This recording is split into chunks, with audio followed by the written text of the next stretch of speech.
welcome again to some 0K action. It's going to be a team game on the Small Supreme Battlefield Dry map, and yeah, this one's going to be a whopper to say the least. I'm going to fast forward through the boring bits, but yeah, this one's going to go on for a pretty decent amount of time, and yeah, we're going to see all sorts of craziness happen, I'm sure. So let's just skip the pre-game chatter.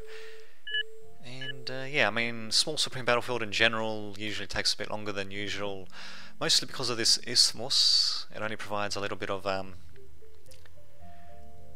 a little bit of land to reach your opponent, and then normally this would just be ocean on both sides, but no, not in this case. Instead, it's completely dry, and yeah, we've got the top right team, which consists of Sinoy playing as shield bots, Jummy playing as jump jets, Spiders for MM19, interesting choice on such a big map, Fishfinger going for light vehicles, Karinyo going for nothing, and KF31 in. So we'll just call him, wait a minute, KF31, oh whoops, KF3 in, should I say. C21, we'll just call him C21 going with shield bots, and bottom left team we've got planes for Hellwar, Spiders for Flipstip, Connor Table going for shield bot, not shield bots, for cloaky bots, myself Lightman going for light vehicles, Cade Biker going for nothing, and Fiendicious Prime also going for nothing as well. We do have planes by Karen Yo actually, so there you go. Not really sure what the hell these guys are doing. And if I remember correctly, I'm actually going to run into certain issues with stuff getting stuck in factories, and I'm not entirely sure what's actually causing that. But what the hell, maybe by watching this replay we can learn a bit more about that. We'll see what happens though. In either case, got Hellwolf's planes. How many does he have actually? So he's got, oh, of course. Well, he's got more planes, more Swifts than Karen Yo at the very least, so I suppose there's that to consider. We should be getting mixes as quickly as possible rather than getting a GFL plant, but I suppose that'll take care of their energy needs, I suppose. As for myself, well, I was building a mix, but unfortunately it ain't doing too much thanks to this freaking Venom. Although with the Swifts coming in, we should be able to take it out pretty easily. Actually, where is this? Ah, here we go, here's another Scorcher. I'm pretty sure this is vehicle pathable. Yep, it sure is on both sides. There's a couple of purplish bits here, but yeah, there's a very definite middle section that is vehicle pathable. Looks like this bit's vehicle pathable as well as that. And that as well, only to a very limited extent though. So, what the... oh, I think one of my Scorchers just died, the one that I was selecting there. Wow, look at that update. But anyway. Yeah, so, okay, yeah, vehicles should be alright, because another thing I'll be running into is, actually just turn that off, there we go, is that, because this terrain deforms rather easily, the sandy bit. Let's just check the hardness. Actually no, never mind, it all terraforms relatively easily, or rather deforms relatively easily under impacts of various shells and all that, so yeah, it's the same hardness everywhere basically. Well, never mind, it's relatively soft ground, but the only problem is it's going to become pockmarked a bit later on, should I say. And my vehicles are going to have a bit of trouble with that, but we're getting ahead of ourselves. We've got a couple of initial skirmishes happening here and there. Nothing too significant really. I mean, we'll both just have, rather both teams just mostly just seem to be exploring and expanding. They're not up to the phase of really exploiting and exterminating yet. So, pretty good use of fleas actually by Flipstip, just there to spot exactly what's happening. So, yep, on the choke points there. One thing I might have done a little bit differently is maybe position them on the slopes, because this guy here, if anything goes through here, it's got a pretty good chance of detecting the flea, although this one hasn't been detected yet actually, although we'll die pretty soon to this freaking outlaw, which kind of sucks, but we still got this flea at the very least I guess, which is better than nothing. Although chances are that'll probably get detected if a builder comes this way to reclaim the convict and the rock, so see what happens though. We do have soft control over the bottom right section. Top left is pretty much no man's land, apart from this little outpost in the desert of Fishfinger. In fact, I'm surprised they didn't at least build a Lotus or two just to solidify his hold there, especially since this basically is his own, well, it is like a radar outpost basically, with a mechs in for good measure, but yeah, essentially it is just there mostly for radar. And he's actually detecting quite a bit. If that radar goes down, then this is the only other radar they're going to have in the area, so probably just having something lighter around there probably wouldn't hurt. He does have the slashes and scorches I suppose, which shouldn't be too bad. And yeah, just continuing to expand towards the northwest by the looks of things, or at least try to expand. Our Swifts are definitely giving him a bit of a hard time, as well as bombers actually. So where is Thingy-Majingy, Carigno? Yep, he's actually going to be building a Thunderbird. He doesn't have anything in terms of air sub fighters except for one single Swift, and his days are probably numbered. Although you have to watch out though, Hellworth definitely does not want to get into range of anti-air, to say the least, although he might actually be able to take out Fishfinger's commander. It's only a level 0 commander anyway, but still, very nicely done indeed, and away they go. Indeed. Vindicious Prime though, he's actually going to try to assault this little outpost, or whatever the hell you want to call it. What does he actually have? Rocket launcher, on repair system, standoff rockets, and personal shield. Interesting. Normally you'd want to save these sorts of upgrades for when you have two weapons of the same type, to benefit more so from the standoff rocket upgrade, because that thing is pretty freaking expensive to get. And just for one single rocket, I mean, it'll do great for his range and all that, but yeah, I'm not really sure if it's really worth it just for a single rocket, given how much it freaking costs. We'll see what happens though. He is morphing it, so maybe level 3 is going to get another rocket to make it a bit more cost effective. Too bad it doesn't do too much against raiders, but there we go. Basically turns them into a super Rocco, as it were. And yes, building fighters will definitely be a good idea. In fact, he's actually building nothing really, apart from this single Thunderbird. He actually did manage to disarm quite a bit, but actually, wait a minute. Yeah, mostly disarming. Actually, no, mostly disarming our own stuff. Our stuff, that is, our own stuff, not his own stuff, or his team stuff anyway. And yeah, definitely making a bit of a difference there. We just continue to battle for the Isthmus, despite the fact that there are definitely other land avenues, to say the least. And yeah, here we can see, actually no, the terrain's not really being deformed that much, so my vehicles shouldn't have too many issues at the moment.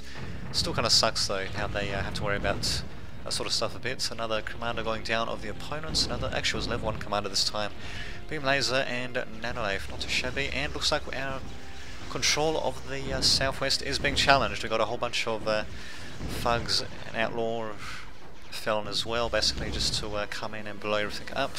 And in fact, Flipstip's commander, right cannon field raider module, should be able to see this pretty freaking easily actually. And he should be retreating.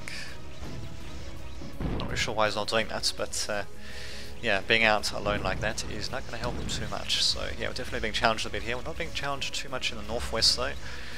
But we'll see what happens though. The opponents don't get anything in particular. They're not going for any of these super units or super weapons or anything like that. Well, assault tanks, assault vehicles should I say. Nothing too unexpected there. Moho geothermals. We should be upgrading our own geothermals actually for that matter as well. Maybe also putting some terraforming. Now, of course, someone is trying to talk to me on Steam. Unfortunately, this thing does not yet have the Steam overlay. Apparently, this game will actually be coming to Steam eventually though. So see what happens though. And here we go, here comes the Thunderbird once again for Carigno. And yeah, I bet that Flipstip is probably wishing he moved his commander away now, because he is completely screwed. In fact, he was actually moving it towards the east, kind of boxing himself in there. Bit of a strange thing to do, and I'm not sure why I didn't retreat him a bit earlier actually, because really he had radar from the commander. He saw the crapload of stuff that was there. He didn't have anything, there was basically nothing here really to defend apart from a couple of venoms and fleas, and really that's going to fall pretty freaking easily to this stuff. So yeah, unfortunately it looks like our naked mexes are mostly going to go down. We do have a crab coming in for Flipstip.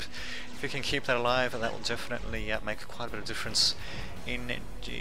But we'll just have to see, wait and see what happens though. We do have a Ravager is also coming out for myself to try to hold our opponents back. We'll see what happens though. Thankfully these riots, these pirates should I say, are standing still for the Ravagers, but okay, well they were standing still, but unfortunately yeah, now forcing him just to try to hit them. Does manage to get a couple of shots on them, but yeah. Well, I did manage to take out I think one pyro, so yeah, 220 for 250, not cost efficient, but it could be worse given the fact that Ravagers don't really hit riots that easily, I guess, so there you go.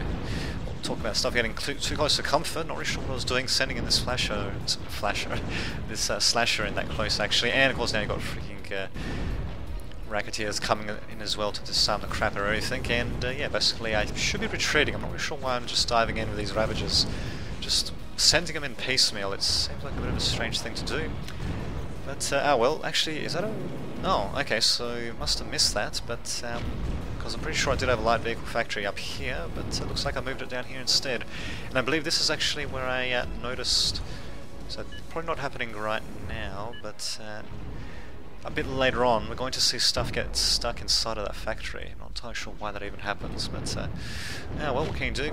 Thankfully Findicius Prime is doing a bit better on the top right, top left, should I say, just because he doesn't seem to be getting challenged from what I can tell. I'm not seeing too much wreckage. Okay, well, never mind, we actually did have some challenge of Findicius's authority, but there you go, and yet my vehicle's now going to be making its way up the hill. Thank God it's still pathable, and there we go, managing to take control of a couple of units. Just have a look though.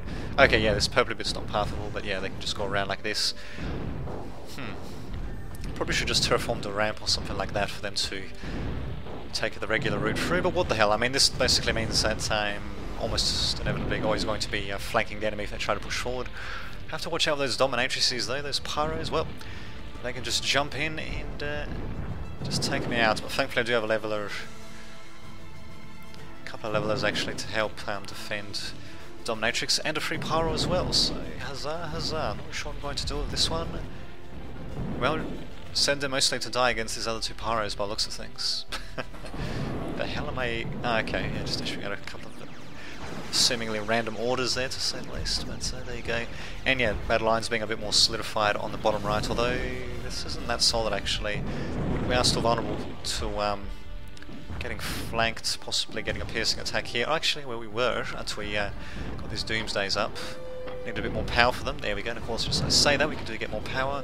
This one, on the other hand, is going to take a while to get built up, actually. But, yep, do have the pylon for that coming up as well, so we should have enough power, hopefully. I haven't really been paying attention, actually, to the economy of both teams. So, it looks like our team, team number 2, is doing a bit worse when it comes to economy compared to team 1, which really sucks, actually, because we've got the entire northwest here, and sort of half of the southeast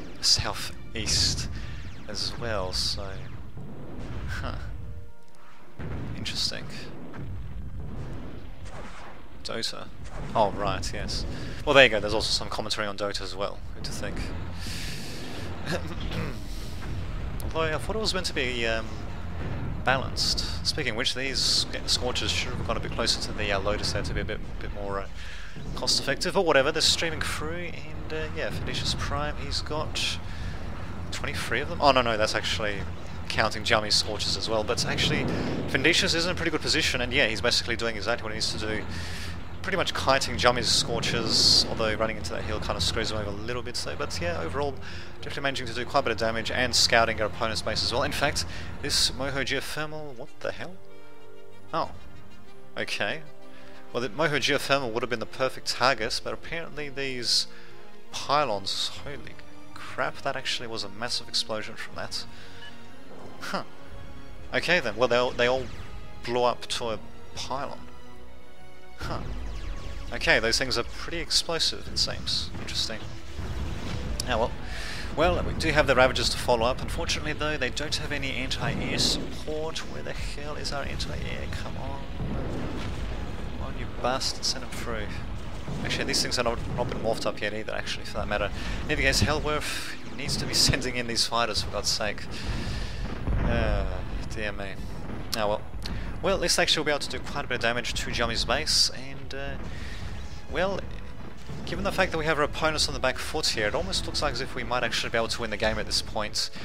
But, yes, well, I know roughly how long it goes for, and, well, of course this YouTube video, is going to go on much longer past this point, so you can of course guess that this does not mean the end for opponents. Yeah, the Ravagers unfortunately do get forced back by the Ravens. And maybe the Recluses as well. I'm not really sure if they actually saw the Recluses. Skirmish Spiders versus Assault Vehicles would be interesting to see, actually. Oh yeah, actually I forgot about that. Get Craves onto a very high platform, actually. Huh. Interesting. And Goliath coming in as well from Thingamajiggy from Academico, who otherwise hasn't really built up too much. Going with another Goliath. Interesting. Well, definitely going to be forming quite a strong points there. but that still doesn't solve the problem of anti-air for the Northwest, and yeah, these Phoenixes are going to demonstrate this point pretty well. In fact, wow. Very nicely bombing out the Ravagers of Findicius. Findicius, okay, he does have one single Hacksaw up. Doesn't seem to be actually... Oh, there we go, shoots down one bomber. But he needs to be moving those Ravagers out of the way. He basically let them take the full brunt of that Phoenix shot for some reason. Not sure why he did that. Oh well, Hacksaw is doing a decent amount of damage, I suppose, but really, once these Ravagers move out though, they're just, well, they're not going to have any anti-air, so really some mobile anti-air is needed. Ideally some fighters, and speaking of the devil, Hellwood finally comes into the rescue. Actually, should have built some Hawks up instead now that I think of it. Come on, he should be sending them out against these freaking Thunderbirds, and he is, finally. Jesus Christ, but most of the Ravagers, unfortunately, do get disarmed though, and they're forced back again. I mean, not Miguel, sorry, that was from the previous game. Findicius Prime, he's in the perfect position to make a freaking counterattack happen, but and just, you know, to strike into the heart of opponent's base, destroy as much infrastructure as possible, and basically weaken them everywhere else. He's in the perfect position to need that, but he needs anti-air. These Ravagers, is he just... oh, really? He can't just keep them here. I mean, these razors are good and all for this particular spot, but the problem is though, once he moves these Ravagers out, they're going to be completely screwed because they're going to be out of the range of the razors. And they're going to have to get out of the range of these razors to get anywhere near our opponent's base as well. And now we've got a counter-attack happening by our opponents too. So Shortbots and Jumpies, well, pure Ravagers versus Pyros, Bandits, etc, etc. I dare say, with a bit of micro, our opponents will probably have this one in the bag actually. We'll see what happens, and the Goliath actually coming in as well. It's going to get completely disarmed though. This is what I'm talking about when it comes to lack of fucking anti-air. I mean, instead of building a Goliath, we should have had several, I don't know, crashers, just some mobile anti-air with our freaking forces. But nope, that's not going to happen, and a static anti-air is not going to be able to do too much versus the shield wall. Although technically they, well, okay, they can fire at the shields, I suppose, but they're not doing that anyway, and they're all disarmed, so yeah. Static anti-air, not really doing that much. Shield board's basically coming into a bit of damage, and, well, hold the phone though. The Goliath is in the opponent's base. The only problem is though, okay, never mind, it actually was disarmed, but it might be able to take out this Moho actually, let's see. Damn it, he needs to micro it a little bit though, this Arcade guy. Well, he does manage to take out the Moho at the very least. Suffers a bit in the process. I think he took out the nearby spiders as a result of the blast. Well, okay, he did do a bit of damage with that. How much was that? 2,200? 1,500, so... he's apparently made cost twice. I think that's what the little stripes indicate there, so... not too shabby, and... really? Oh, okay, because of the way he's firing at him, I think. He's going to die eventually though, so it wasn't that cost effective. Took out a Moho, but still, let's just have a look. 450, 540, so... okay then. And there you go. Rest in peace indeed. Yeah, I certainly would not agree with that attack. That was a lot of resources. I mean, this thing, well, it costs a little bit more than the cheapest Strider that you can get, the Ultimatum basically.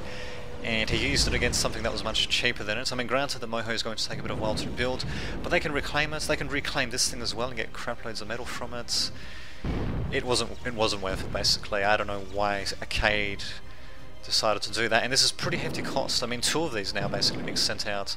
4,400 in total. Well, you could buy something or rather for that price. How much is this? Well, there we go. You can buy a Scorpion, for example.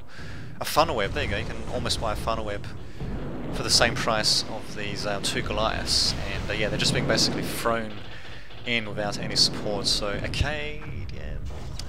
If you're watching this, and hopefully you are, of course I urge everyone to watch these videos, but yeah, definitely you don't want to send in units like this on their own.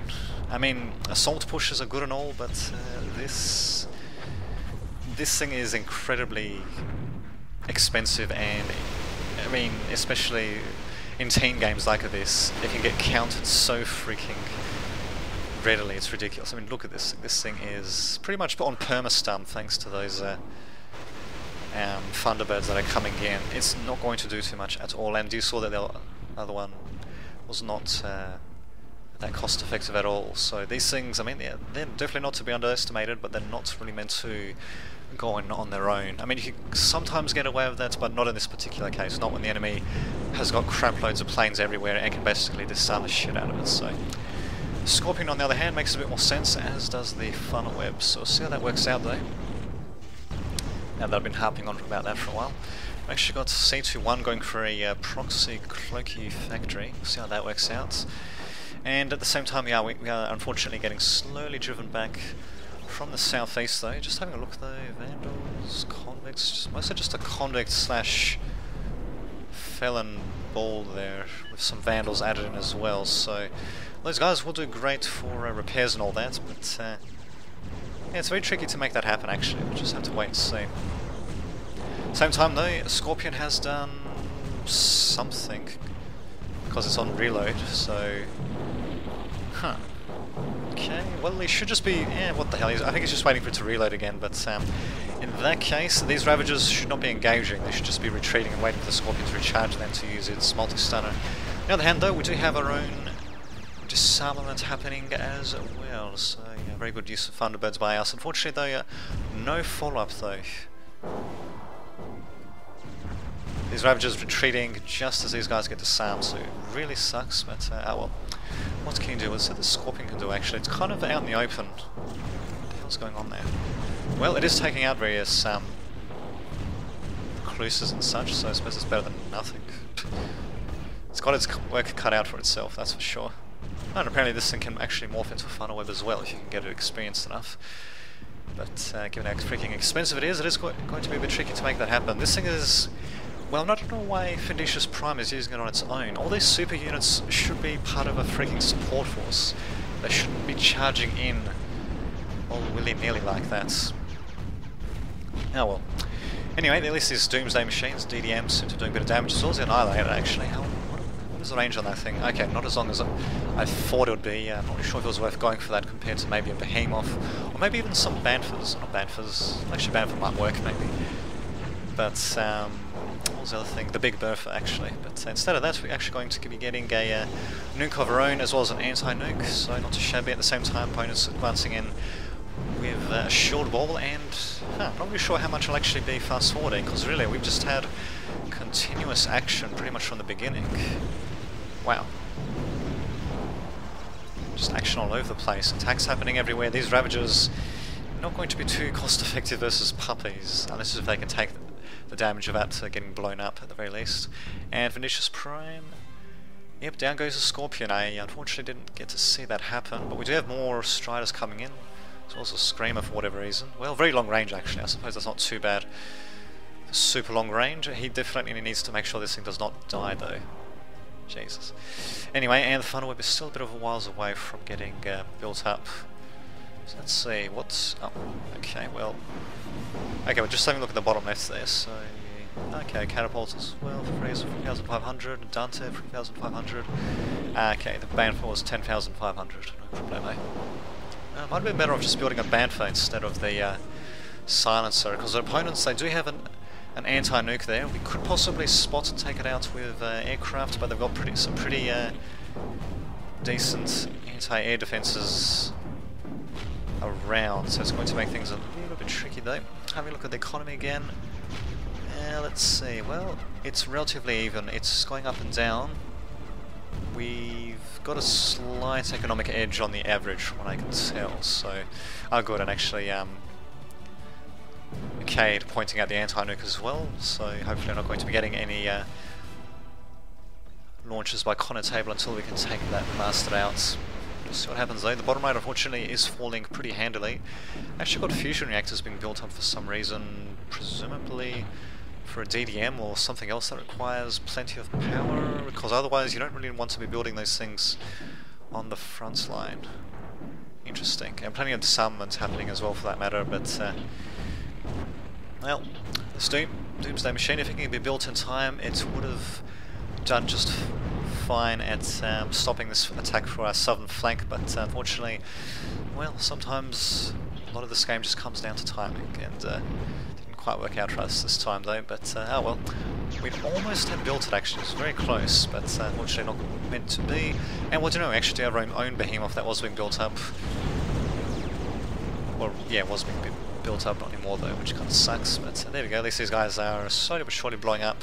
Something else also exploding rather handily, not really sure what could have exploded like that apart from the DDM, which wasn't even built up though, so I'm not really sure what the hell happens there actually.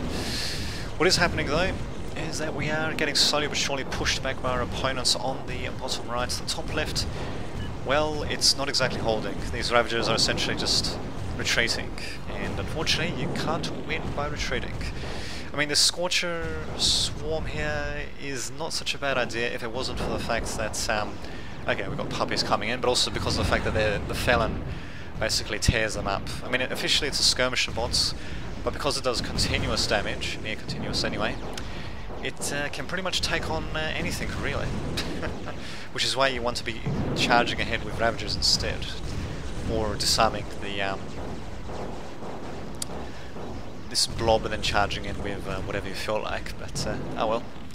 What can you do? Apparently Arcade's CPU is a bit screwy as well, but oh well, what can you do? Top left, continue to get ravaged. These puppies are just coming in, replicating off of the wreckage, and yeah, just blowing the crap out of us wherever they can. These Ravagers swarm, well, it's a good idea, but I think you're probably going to need more Ravagers than this. Actually, with Funnel Web support, huh? Let's see. Okay, yep, so this is actually a later patch of the game where its weapon was changed. God damn, it's got such a pitiful range though. God damn. Can't even reach outside of its freaking shield, for God's sake. Oh well. As for myself, I'm going to be replying with a whole bunch of Ravagers actually. So, unfortunately though, yeah, Findicious Prime, what needed to happen is that we both needed to attack the shield blob at the same time. This is not going to work well at all, but I'm trying to do it anyway. But yeah, we needed a little bit better communication between myself and Findicious. Well, team games of course, communication is pretty freaking important.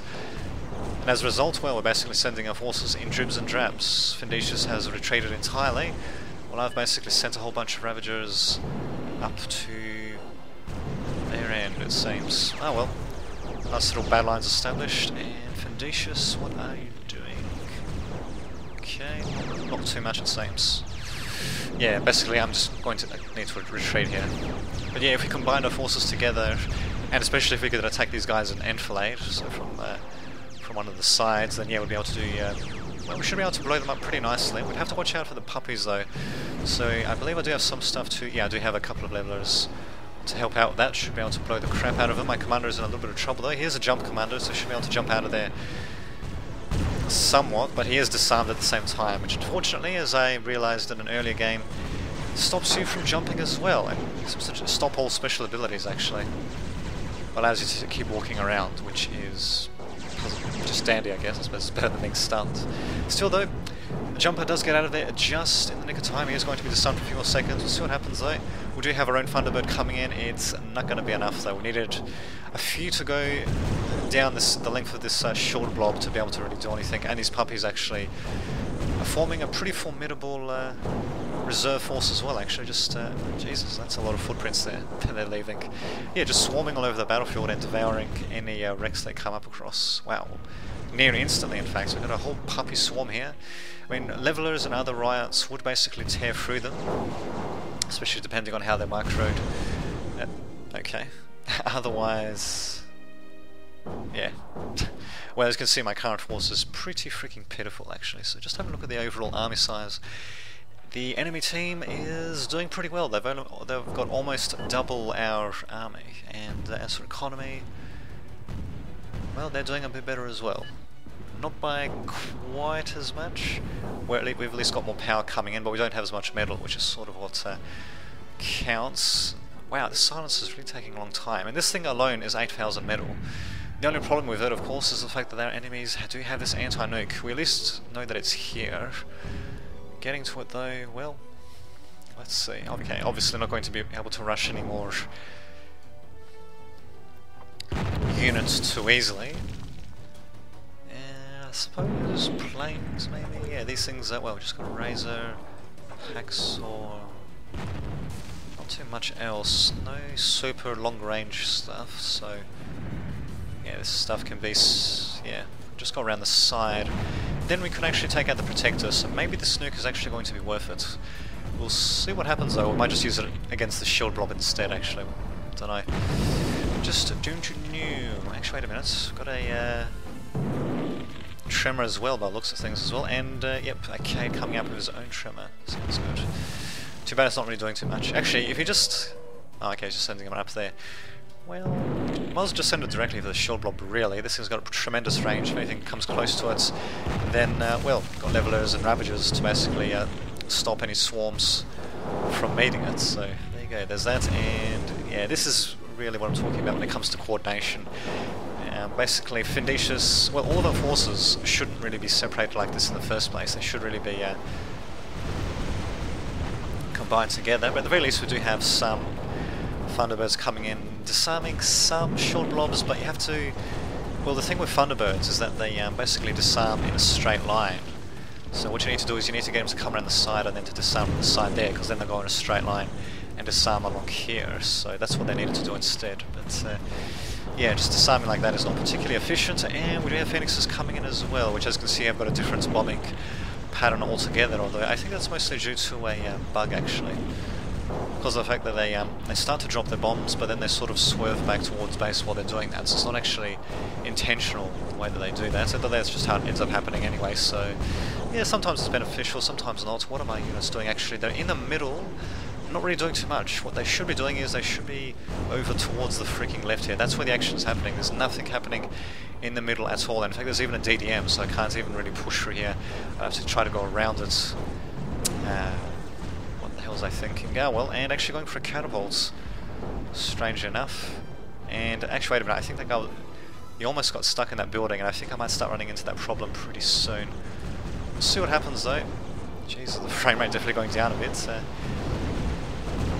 God damn, but as you can see, it has been quite the extravaganza indeed. Hold on, yes, hold on indeed. My unit's finally going to be returning, but I probably should have gotten them to do it a little bit earlier. I mean, in case they try to rush through here, we've got DDMs to defend. Actually, I should have built up my own DDM as well now that I think of it, seeing as I'm kind of, well, not within any range of any real defences, actually, except, well, except the anti-nuke, but even then I'm actually on the very periphery, so we'll see what happens though. We're still getting pushed back pretty heavily. Funnel webs for Findicius. He does actually have two of them. One of them getting entirely disarmed though, blowing up. The second one's going to probably follow suit very soon after. My units were completely out of position, and I'm sending them in. Oh my god, this is horrible control there. I'm sending them in a line, but basically putting them in enfilade against the enemy, or rather the enemy having an enfilade position against them. So yeah, whoopsie long, I should have got them to reform into a line like this and then push that line forward, but yeah, of course now these guys are all freaking disarmed and my tanks are just standing there. They need to be taking advantage of this. The whole shield line is disarmed. I mean, granted the pyros aren't, but they're near death anyway, so wasted opportunity, very wasted opportunity there.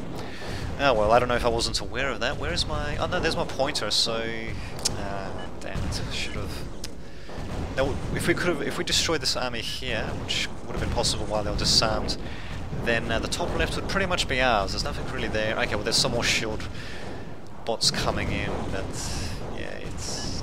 damn, a wasted opportunity. Oh well, we'll see how this catapult does though. Should be able to pierce the shields hopefully, and here we go, rockets away. Although funnily enough, it's not nearly as cost effective as the Tremor is.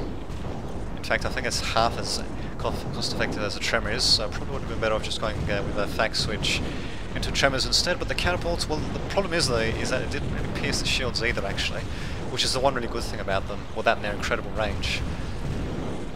If it managed to pierce the shield and, you know, actually get at some of the units underneath, then would have made that strike worthwhile, because they do really great burst damage. We'll see what this one does actually. Ah, there we go.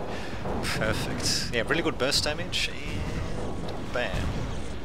Not being able to take out too much actually, despite the fact that that really seemed to devastate quite a bit of terrain. But yeah, they're really good for burst damage.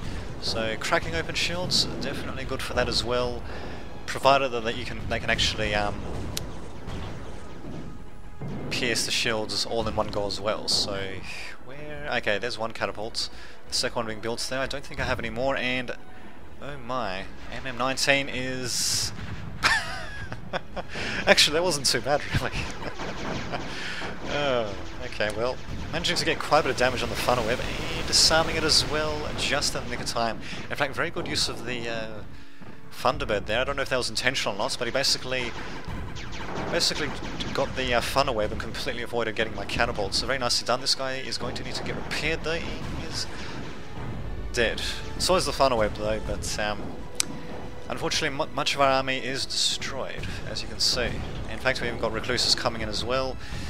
Well, we do have bombers coming in to destroy them, but yeah, the top left basically belongs to the enemy. They just need to expand. Okay, some offensive stuff being drawn there as well, but anyway. Yeah, they basically just need to expand towards the top left, claim that all, and their economic advantage will be even bigger. What are we going to do to counteract this? We're going to resign. Well, probably not just yet, actually. Well, we do have a single nuke being built up, but at the same time, though, they've got 2 anti-nukes now, actually. Well, they're going to have 2 anti-nukes soon, so... And a Bantha as well, so... Yes, starting to get their own Striders. What the hell did I just select there? Oh, Ultra there. And they're basically bearing down on us. We've got an economic disadvantage, and the one thing that we might actually be able to get us out of this is going to basically be blocked off by anti-nukes. The only... well, we might be able to do something if we can actually destroy... like if the enemy gets like a massive army clumped up, something a bit bigger than this maybe, and then we aim the nuke at that, and then we have a strong follow-up, maybe we'll have a chance, but really at this point it's not looking too good actually. It's looking a little bit hopeless, to be honest. In any case, I'm going to be building another catapult, as well as doing a bit of reclaim as well. Just with the commander though, probably could have a couple more builders reclaiming. Maybe even just set up another caretaker just to reclaim actually as efficiently as possible. And then of course, you know, because the reclaim is right next to my factory, bam, just get it to keep building, to keep assisting the factory, should I say, and to, well, to assist in building anything, should I say. So on a table saying please scout for antis, especially since his nuke. Wait a minute. 10 minutes stockpile instead of 3. Oh. Oh, okay, I didn't notice that. Okay, because it needs to drain 18 metal a second in order to get to that 3 minutes per nuke. Yeah, 3 minutes per nuke in the stockpile there. So what he should have done actually is he should have actually... what the hell is this? Okay, it's a trade thing. Yeah, he should have increased its priority, I think.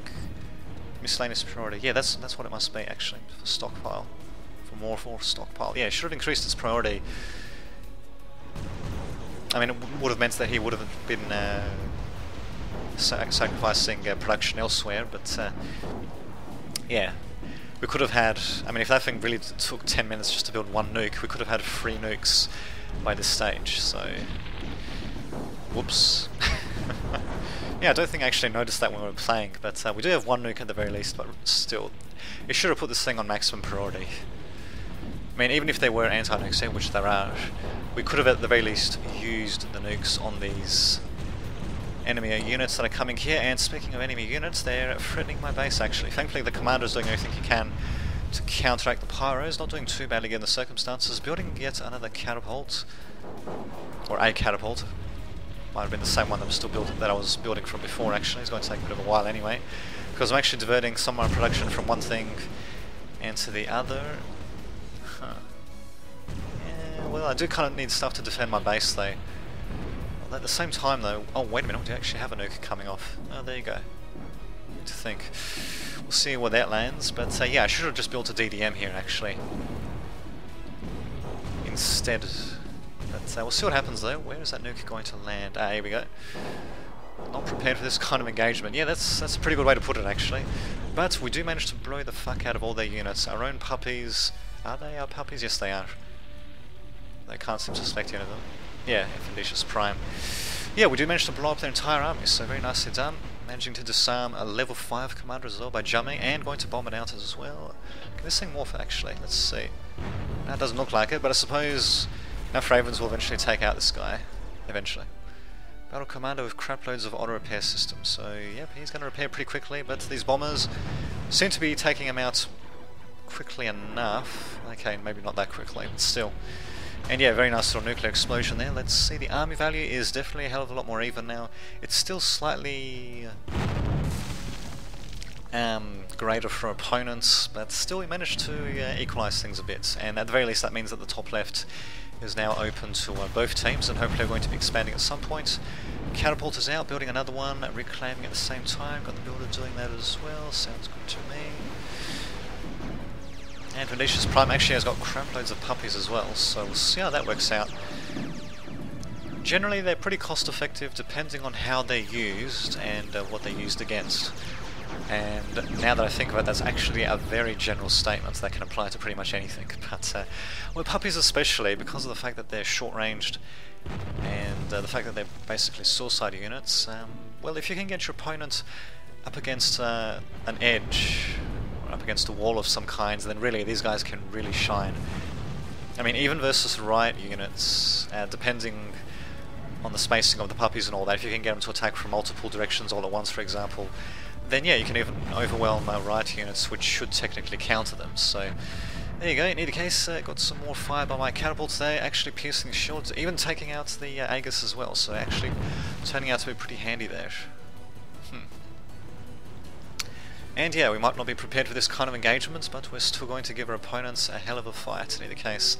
This thing, well, we should just set this thing to maximum priority, basically. In fact, okay, those are the commenters, not the commenters, the spectators who were actually commenting on that, so Connor Table didn't actually notice that at the time, although I think there was a comment up here about that. I've just been a spectator commenting on that as well, actually.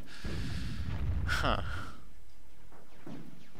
It's the only, well, I suppose there could be commentators commentating on this game as well, but not at the very second that I am, as you can see, because this is a replay. Unless it's by sheer coincidence someone else has also opened up this replay and is commentating on it, so not really sure where the hell I'm going with that, but anyway. Where are these mix points? So there's just one in the water, and thankfully my Mason can actually get to that, but the terrain is, yep, we've got these purplish bits, and unfortunately, yeah, our vehicles are starting to get caught up on them. In fact, if I remember correctly, I'm actually going to try to terraform the terrain, but all I really needed to do was to actually just use restore terrain. Sorry, to use restore terrain, and yeah, I mean that would just be, well, it'll restore the terrain so we can at least path up this middle bit once again. A bit of restore terrain would have been just good, but if I remember correctly, I think I'm just going to end up using smooth terrain or something like that, or maybe even trying to build up a ramp, which is not too efficient at all. Current Yoe. Okay, building up yet another protector, nothing too unexpected there. Wait a minute, what the fuck was happening there? Okay, well, I managed to get the explosion at the very least. Wow, blowing up a couple of things there. Pylon, geothermal as well. Oh, too bad we didn't blow up this Singo, but we managed to take out a Singo, Moho, oh no, actually it's not Moho, that's Pylon again that I mentioned, not the Singo. Though, loads of damage being done, but not entirely sure what was actually attacking that though, but I did manage to get the, okay. I did manage to at least capture the scene of the devastation at the very least. So, there you go, even though we didn't actually get to see the cause of that. There we go, catapults still continue to do a bit of damage. Flames will be a bit of a pain in the ass. Leveler should be able to take them out pretty easily. Another catapult salvo going across, and it's mostly just going to target dirtbags and pyros, but still that's actually a pretty good salvo, basically taking out almost everything, just leaving the dirtbags and a couple of racketeers. Nothing that can really cause any damage apart from this bandit, I suppose. And even more Thunderbirds coming into this to disarm them. Very nicely done. Okay, never mind, we actually have the Felon coming in as well, so going to be a little bit of a pain. In fact, Fiendish Prime, Findicus Prime, damn it, I think I've been calling him Fiendish for the entire game, but anyway, Findicus Prime, he's, oh that's right, yeah, the puppies are 50, yeah, okay, they're not going to be cost effective against the dirtbags, so that's why he's retreating them. On the other hand, the Goliath is not going to be too cost effective either, so they don't run into them. Wait a minute, does he have these guys on hold fire? Yeah, he does actually, okay. And holy shit, this frame rate. I do remember it being pretty bad. Yeah, whoops, I accidentally hit some of the puppies there with my catapults thingy there. Yeah, I do remember the frame rate being pretty low when I was playing, actually. Actually, this thing should be, yeah, it's on hold fire, actually. It's not just firing all willy-nilly. The terrain is still really screwy. And, oh well, yeah, just should have used the restore terrain and would have been able to get up there just fine. Now, well, at least this Tremor will be able to provide some fire supports. Able to weaken the shields of the Thunderweb. Bantha is an interesting choice to go for, actually, but, well, we do need something significant to take out our opponents, and hopefully something that can be defended.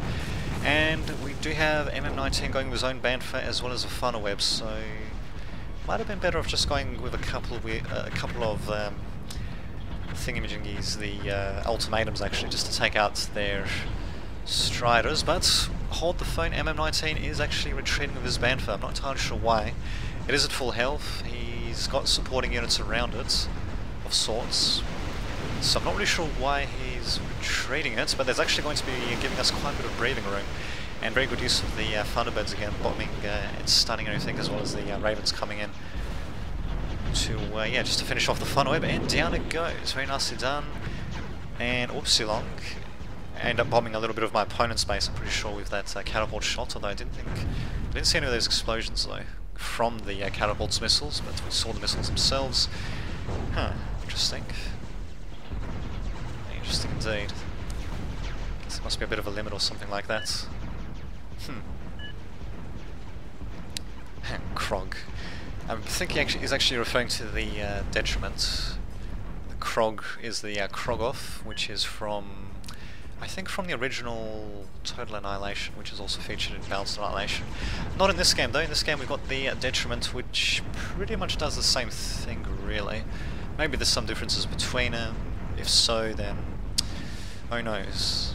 It's been a very long time since I've been a very long time since I've actually played Balanced Annihilation, so there you go. Yeah, there you go. So here comes my own Bantha versus MM19's own Bantha. Both of them pretty much at full health, mine taking a little bit of damage here and there, nothing too significant.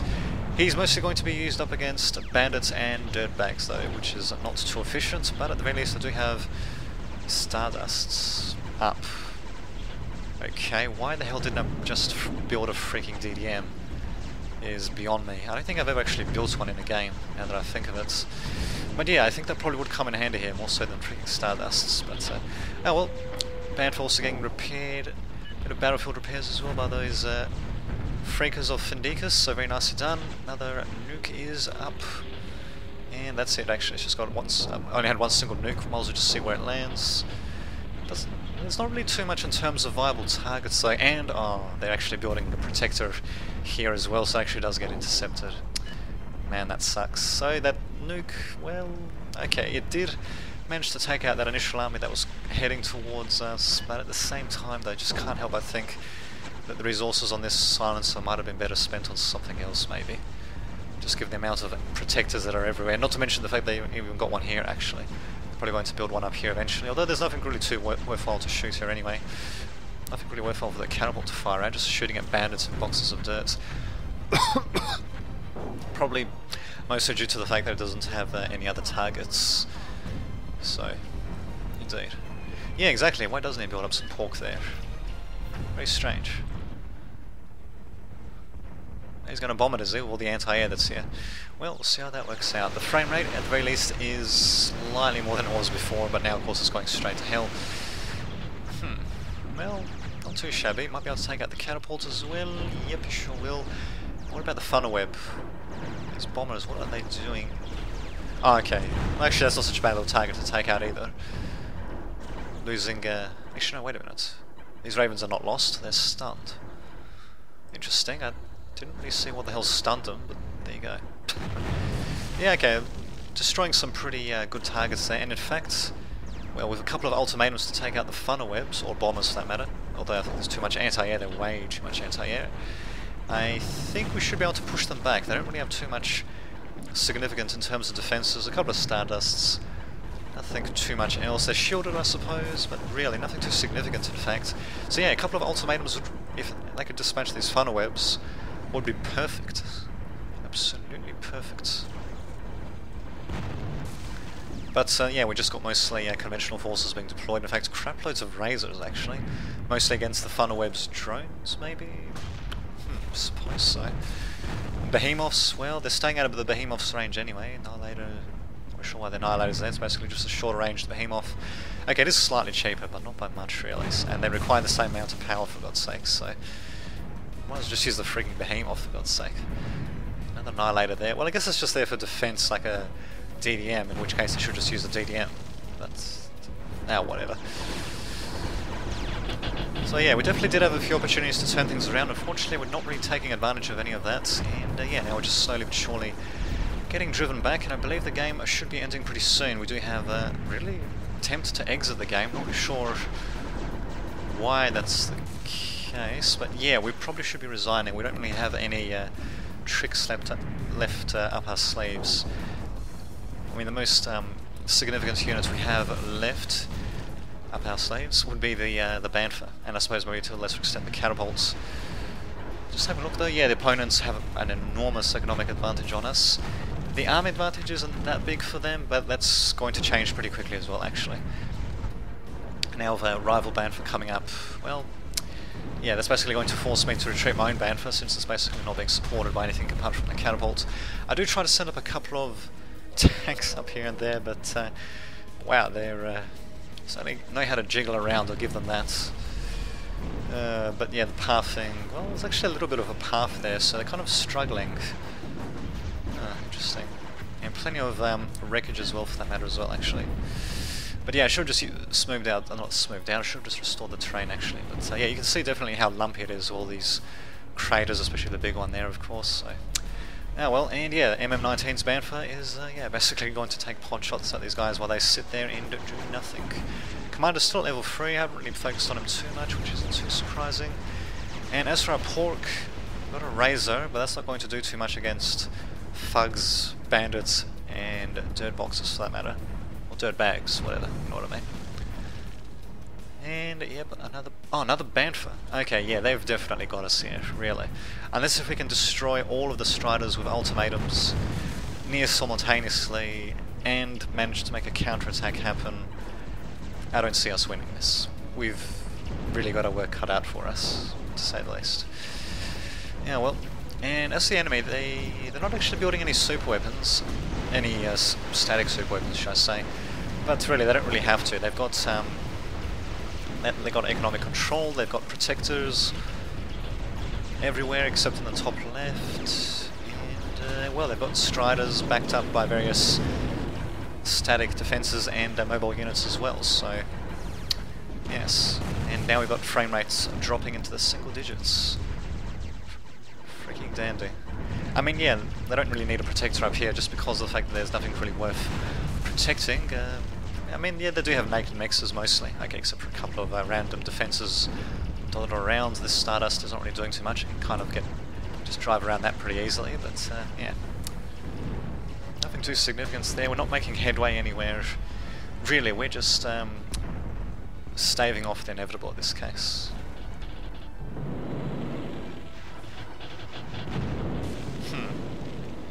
And my own Bantha taking a bit of damage as well, for that matter.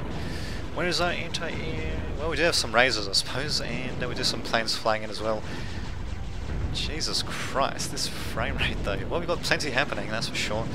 Reapers decide to retreat, pretty wise move, actually, given the circumstances, and instead of these Stardust, I should have just built up 1 or 2 DDMs, just to defend this little pocket expansion.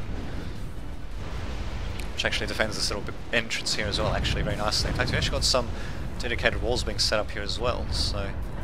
There you go, managed to hold back the relentless horde of bloody thugs, dirtbags, and bandits, but they're just going to go elsewhere, and my tanks cannot path up there. I think my commander's dead. Nope, he's still there actually, and the catapult's still alive as well, only just though. Basically just being used as a short-ranged shoddy, basically, the effect that it's having. And yeah, really screwing over the terrain as well, actually, so... Yeah, I tried to smooth over the terrain here, but if we just have a look at the pathing, yeah, it's still pretty bad. I should just use the restore terrain, actually, so I don't know why I didn't think of that. But oh well, and Bantha versus Bantha, but MM19 has got the advantage there terms of health, not by much though, and the catapult should help even that out a bit. He does move it a bit out of the way of the rockets, but, well, actually never mind, these Ravens coming in. Not to mention the Thunderbirds. Yep, this thing is completely disarmed, so definitely easy pickings from Moan Banfer, which is moving into the fray actually, so I might just be able to pick him off, but no, I'm retreating. Why am I retreating? For fuck's sake. And now he's going to be retreating as well, of course, because he wants to keep it alive. I might be able to take it out actually, but just having a look at their army value, yeah, they've got twice our army value, so yeah, I mean, taking this out will definitely take a chunk out of their army value, but yeah, he's going to be able to retreat, and I should have just had this thing a bit further forward. I think I just wanted to engage him at maximum range. I think that was my thought at the time, but he was disarmed and he had a health disadvantage, and at that point he wasn't being supported either. I mean, now we have these support forces moving in, but well, before that though, he was enemy Banfer was pretty much on his own. Looks like we'll very soon be on our own on the bottom right as well, for that matter, but at the very least we are sort of holding the line, only just though. And I mean only just. In fact, I'm surprised that's the opposing team, that they haven't just built a, I don't know, Stardust or something. Just because of the amount of economy that they have going in, and the fact that they clearly have us on the back foot and that we don't really have any response to what they're doing there. Oh, there we go, my Reapers actually do finally manage to get up, so it only took their time. They probably should be trying to get under the shields though, and Jesus Christ, this frame rate. Yeah.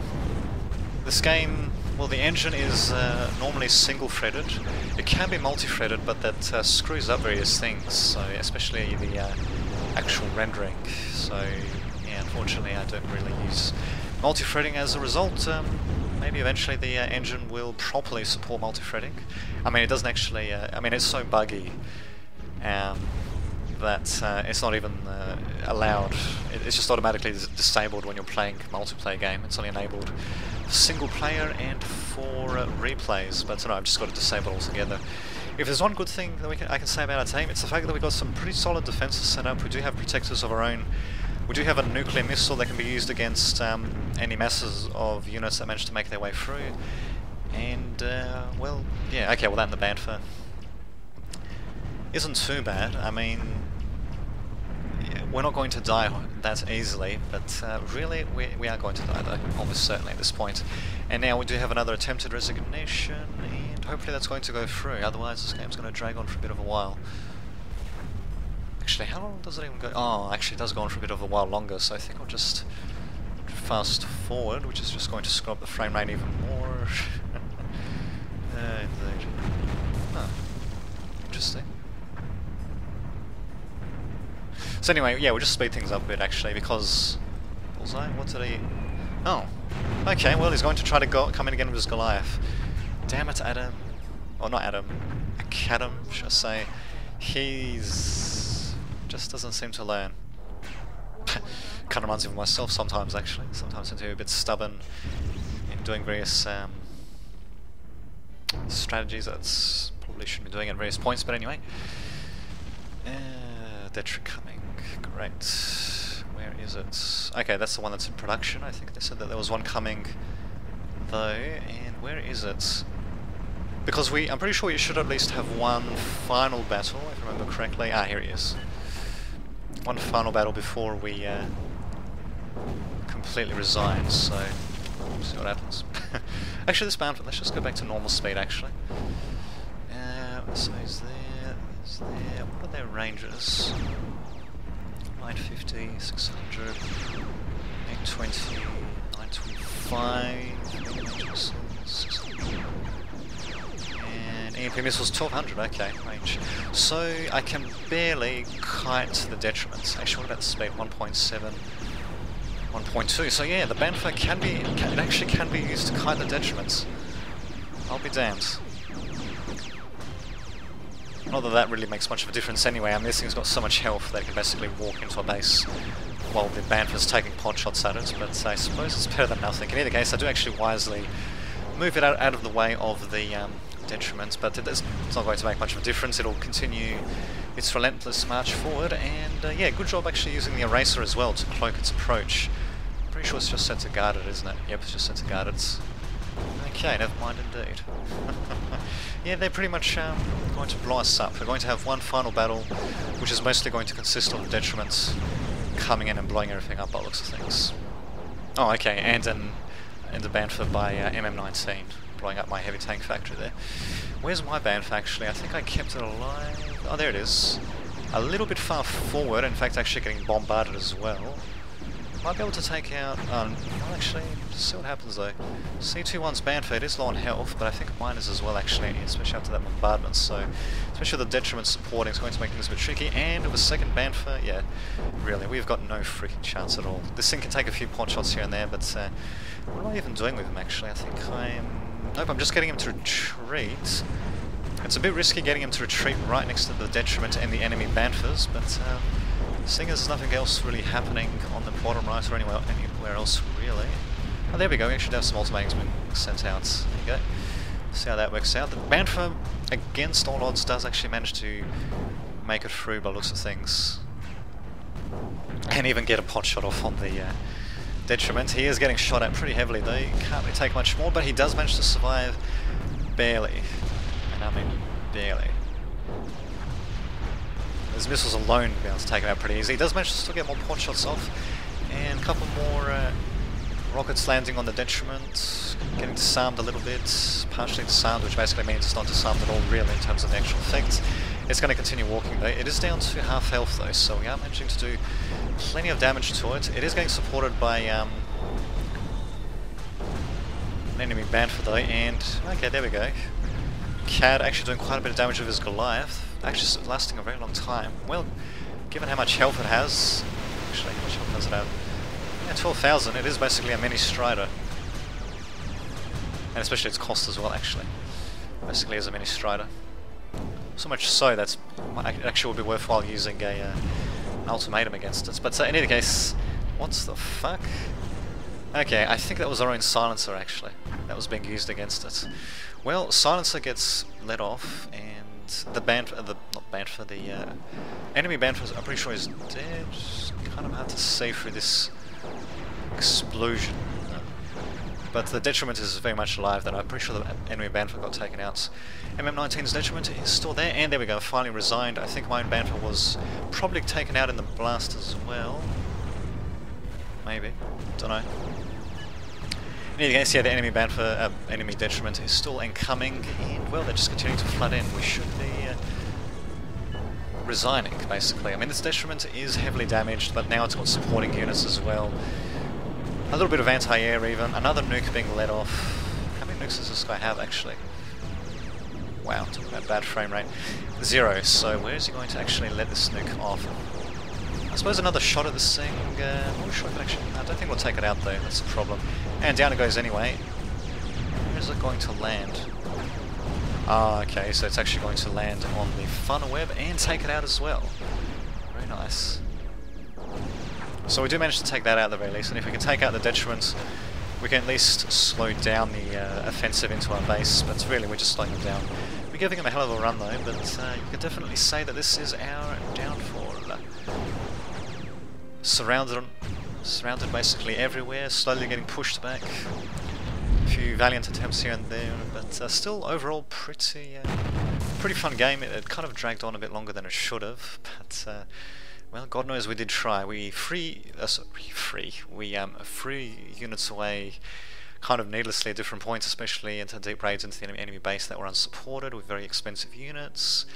There were a few missed opportunities, especially on the northwest. The bottom right we could have probably taken back from those funnels if we sent in the ultis in a bit earlier, but well, good game though, and I shall see you all next time.